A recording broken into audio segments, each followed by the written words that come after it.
حضرت عائشہ صدیقہ رضی اللہ تعالیٰ عنہ فرماتی ہیں کہ بڑی مجلس میں اپنے بابا کو دیکھتی اور میرے بابا کی نظریں ہمیشہ چہرہ علی پر ہوتی، ہمیشہ چہرہ علی پر ہوتی۔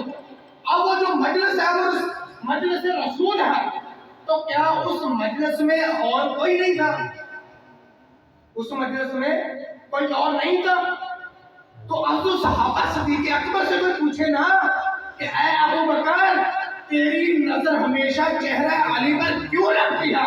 تو حضرت ابو بکر صدیق رضی اللہ تعالیٰ عنہ نے فرمایا کہ اے عائشہ میری نظر چہرہ علی پر اس لیے رکھتی ہے کیونکہ مجھے مصطفیٰ نے فرمایا ہے کہ علی کا چہرہ دیکھنا عبادت ہے، تو لہٰذا میں تیرے کنھے پر تیری عبادت کرتا ہوں۔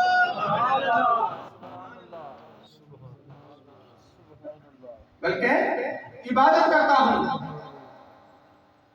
حضرت علی رضی اللہ تعالیٰ عنہ ایک رکعت پہ پاؤں رکھیں، گھوڑے کے اوپر ایک ہوتی ہے نا سیٹ جس کے اوپر انسان پاؤں رکھتا ہے، اب اس رکعت کے اندر مولا علی علیہ السلام پاؤں رکھتے ہیں تو قرآن پاک کی تلاوت شروع، بسم اللہ الرحمن الرحیم الحمدللہ رب العالمین۔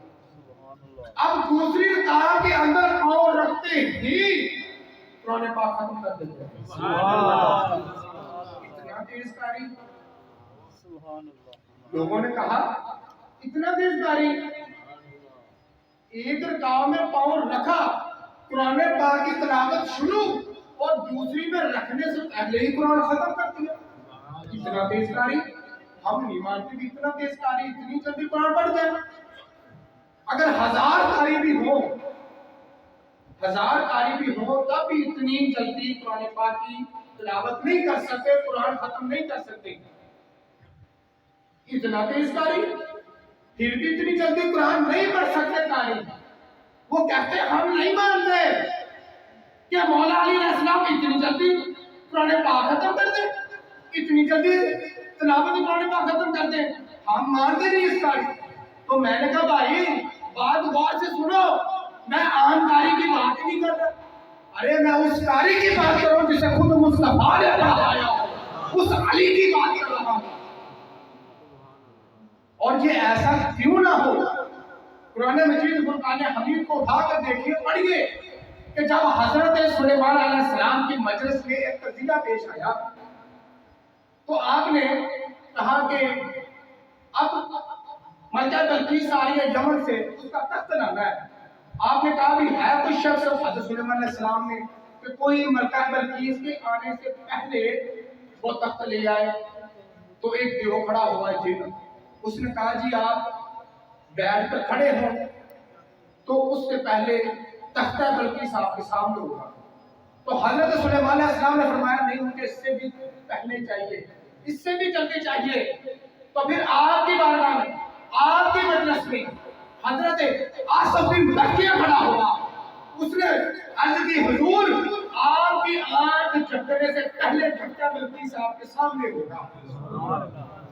ابھی آنکھ جھپکی نہیں کہ تختہ بلقیس سامنے ہے، کتنی دور سے لے کے آئے، آنکھ جھپکی نہیں کہ تختہ بلقیس سامنے ہے۔ اب ایک بات آپ کو سمجھانا چاہتا ہوں کہ حضرت سلیمان علیہ السلام ہے نبی، کون ہے؟ نبی ہے، اور یہ حضرت سلیمان علیہ السلام کے امتی کے ولی کا واقعہ ہے، آصف بن برقیہ کا، کہ آنکھ جھپکی نہیں اور تختہ بلقیس لے آیا۔ تو پھر ہمارے حضور تو پھر سردار ہے نا، وہ تو نبی ہے، یہ ان کے امتی کا واقعہ ہے۔ تو ہمارے حضور تو پھر امام الانبیاء ہے، ہمارے حضور تو خطیب الانبیاء ہے، تو پھر ہمارے حضور کے امتی کی شان کیا ہوگی؟ اگر حضور علیہ السلام کی امت میں اگر ایسا کوئی ولی نہ ہوگا، یہ تو ہم یہی کہیں گے نا کہ اس ولی کی شان اولا ہے آصف بن برقیہ کی، جس نے آن بھر کے تخت لے آیا۔ ابھی اتنی بات کہی کہ شیر خدا کھڑے ہو گئے، فرمایا گھبراؤ نہیں، وہ برقیہ کا کمال تھا کہ تخت لے آیا، یہ علی کا کمال ہے کہ ادھر سے ادھر کیوں رکھا نہیں اور قرآن پڑھ دیا۔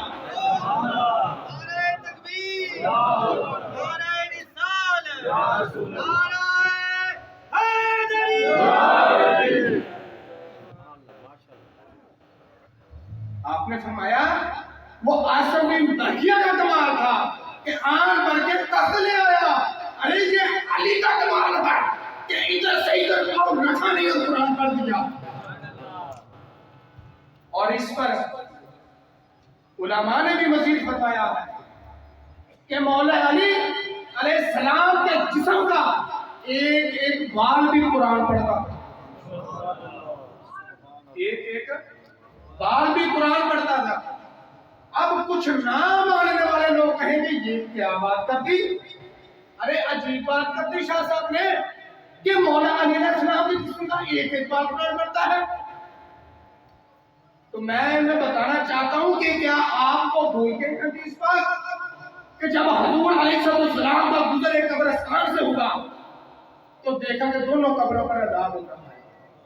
تو حضور علیہ السلام نے صحابہ سے فرمایا اے میرے صحابہ جاؤ درخت کی ایک ٹہنی لو اسے درمیان سے توڑ کر ایک اس قبر پر رکھ دو ایک اس قبر پر رکھ دو. جب تک یہ ہری رہے گی قبر والے کا عذاب کم ہوتا رہے گا.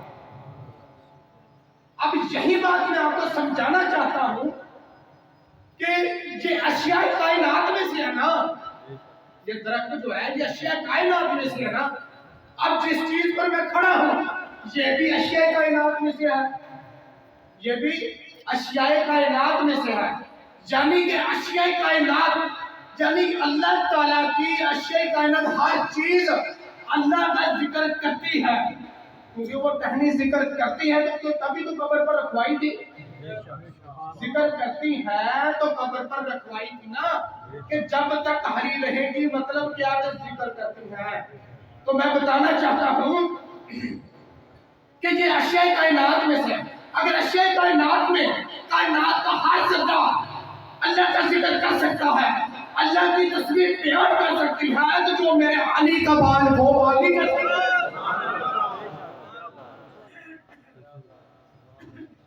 ایک بات کو آپ نے دیکھ لیا کہ نیزے پہ چڑھ کر بھی خاموش نہ رہا لیکن تلاوت کرنے والا. اب ایک شخص آ گیا اس نے نا مولا علی علیہ السلام کو دیکھا نہیں تھا. مولا علی علیہ السلام کو دیکھا نہیں تھا.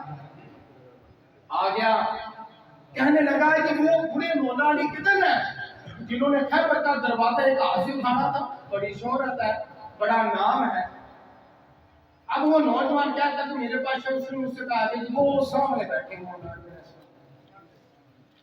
اب وہ نوجوان کہتا کہ میں جب پاس گیا نا دیکھا کہ مولا علی علیہ السلام نا اخروٹ توڑ رہے لیکن ٹوٹتا نہیں, کبھی اس دانت میں کبھی اس دانت میں کبھی اس طرف کبھی اس طرف, اخروٹ ٹوٹتا نہیں ہے, زور لگا رہے لیکن اخروٹ ہی نہیں ٹوٹ رہا. تو میں ہنسنے لگا, اخروٹ ان سے ٹوٹتا نہیں ہے تو خیبر کیسے ٹوٹ گیا. ابھی اتنی بات نہیں اس نوجوان نے تو مولا علی علیہ السلام نے فرمایا آؤ میرے پاس, کیا سوچ رہے ہو. نوجوان کہتا میں ڈر گیا, میں گھبرا گیا. میں نے کہا حضور میں نے کچھ نہیں کہا, میں نے کچھ نہیں سوچا. آپ نے فرمایا جو سوچ رہے ہو وہ بتا کیا سوچ رہے ہو. میں حضور کچھ نہیں سوچ رہا. آپ نے فرمایا میں بتاؤں کہ تو کیا سوچ رہا ہے, میں بتاؤں کہ تم کیا سوچ رہا ہے. میں نے کہا جی حضور آپ فرمائے. تو مولا علی علیہ السلام نے فرمایا کہ تو یہ سوچ رہا ہے نا کہ بڈھے سے اخروٹ ٹوٹتا نہیں ہے تو خیبر کیسے توڑ دیا.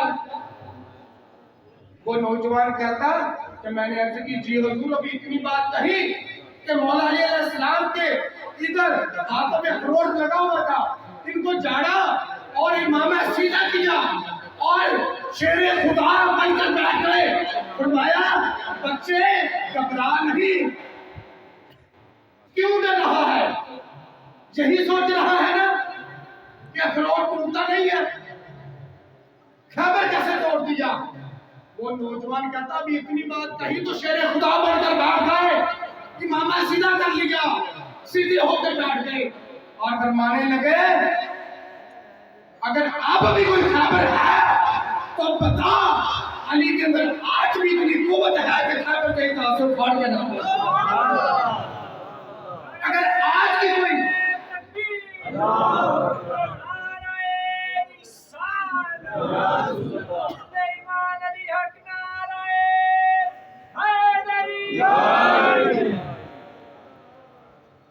تو یہی سوچ رہا ہے خیبر کیسے توڑ دیا؟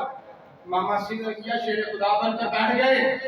فرمایا ہے کوئی آج بھی اگر ہے کوئی دین کے للکارنے والا تو بتا یہ حیدر کے اندر آج بھی اتنا قوت اور جذبات ہے کہ خیبر اکھاڑ کے رکھ دے گا. اگر ہے کوئی قلعہ تو بتا علی کے اندر آج بھی اتنا جذبہ ہے اور تم مسئلہ سمجھ. فرمایا حضور کیا؟ آپ نے فرمایا کہ تو یہی سوچ رہا تھا نا اس وقت اور مسئلہ یہ ہے کہ اخروٹ ٹوٹتا نہیں خیبر کیسے توڑ دیا؟ آپ نے فرمایا اخروٹ میں اپنی قوت اپنی جسم کی طاقت سے توڑ رہا تھا. ارے خیبر میں نے اپنے ایمان کی طاقت سے توڑ رہا تھا. آخری بات ہم دنیا سے چلے جائیں گے 3 سوال ہوں گے ہم سے. تمہارا رب کون ہے؟ تمہارا دین کیا ہے؟ اور مصطفیٰ علیہ السلام کے بارے میں کیا کہا کرتا تھا؟ حضور علیہ السلام کو جانتا ہے کہ کون ہے؟ 3 سوال ہوں گے. اب 3 سوال سمجھو 3 سوال ہو گئے. تمہارا رب کیا ہے؟ تمہارا دین کیا ہے؟ مصطفیٰ علیہ السلام کو جانتا ہے، ان کے بارے میں کیا کہا کرتا ہے؟ یہ 3 سوال ہو گئے. رب نے حکم دے دیا اعمال اچھے ہیں کم زیادہ برے ہیں تو حکم کیا ہوگا؟ دوزخ کی طرف لے جاؤ. یہی حکم ہوگا نا.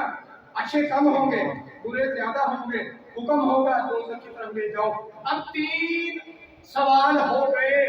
یہ بتائیے کہ رب کا قانون ہے کہ جب 3 سوال ہو جائے اب اگر کوئی مداخلت کرے یہ ہو سکتا ہے؟ نہیں نہ ہو سکتا. 3 سوال ہو گئے. 3 سوال ہو گئے. مور لگا دی فیصلہ ہو گیا یہ دوزخ میں جائے. لیکن علامہ ابن حجر حیثمی مکی نے اسوائق موقع کے اندر ایک واقعہ لکھا ہے اور یہ خود اس نے بتایا ہے کہ 3 سوال ہونے کے بعد جب انسان دوزخ کی طرف لے کے جا رہے ہوں گے فرشتے اس کو تو رب فرمائے گا واقفوہم رک جاؤ ابھی ہم نے ان سے اور سوال کرنا ہے. آخری بات آخری جملہ 3 سوال ہو گئے. فرشتے لے کے جا رہے ہیں دوزخ کی طرف. رب فرمائے گا واقفوہم رک جاؤ ہم نے ان سے ابھی ایک اور سوال کرنا ہے اور وہ سوال یہ ہوگا کہ بتا تو علی کے بارے میں کیا کہا بتا علی کے بارے میں کیا کہا کرتا تھا. اگر عقیدہ درست رہا علی کے بارے میں ٹھیک رہا تو حکم ہوگا جنت کی طرف لے جاؤ. اگر نہیں تو علی کا مسئلہ الگ ہے. تو برادران اسلام کوشش کیا کریں بات عقیدہ لوگوں سے بچیں ان کے پاس بھی نہ بیٹھنا کریں. اب کہتے ہیں نا کہ ایک برا شخص ہے ایک اچھا شخص ہے. اب اچھا شخص مسجد سے نماز پڑھ کے آ رہا ہے اب وہ برا شخص اس کے ساتھ مل گیا رستے سے ہی مل گیا. جب وہ گزرے گا لوگوں سے تو لوگ کیا کہیں گے؟ یار لگتا ہے یہ بھی نمازی ہو گیا. کہتے ہیں نا بزرگ اکثر کہ یار لگتا ہے یہ نمازی ہو. کیوں کہ اس کے ساتھ والا جو شخص ہے وہ نمازی ہے. اب ایک شخص برا ہے اب وہ رستے سے گزر رہا ہے اچھا تو اس رستے سے مل کر لوگ کیا کہیں گے؟ یار لگ رہا ہے کہ برا ہو گیا. اس واسطے لوگوں کو ایک کہن تو پہلے بھی بچو کہ اللہ رب العزت کی بارگاہ کے اندر دعا ہے کہ اللہ رب العزت سب کے ہاتھ کو اپنی بارگاہ کے اندر